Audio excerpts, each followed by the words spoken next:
আজকে আমি রসবড়া করব। মিক্সচারের ডালগুলো ভালো করে পিষে নেওয়া হয়েছে, তারপর এবারে আমি ব্রিঞ্জার দিয়ে ভালো করে ফেটে নিয়ে রসবড়া। এর মধ্যে তেল দিয়েছি, তেলটা গরম হয়ে গেছে, ওর মধ্যে এবার আমি ছেড়ে দেবো। দেখো কিরকম ভাবে ছাড়ছি, কত সুন্দর গোল হয়ে গেছে আর কত সুন্দর দেখতেও ভালো লাগছে। রসবড়াগুলো লাল লাল হয়ে গেছে, বেশি লাল করা যাবে না, একটু লালি লালি হবে, দেখতেও সুন্দর লাগবে। এইবারে তুলে নিয়ে চিনির রস করা ছিল আগে থেকে রসগোল্লার রসের মতো, সেই রসের মধ্যে এবার আমরা ফেলে দিয়ে দিচ্ছি।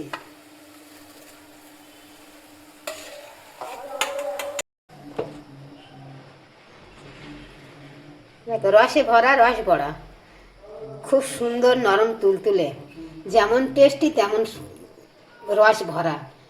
আপনাদের যদি কারোর লাগে আমাদের জানাবেন।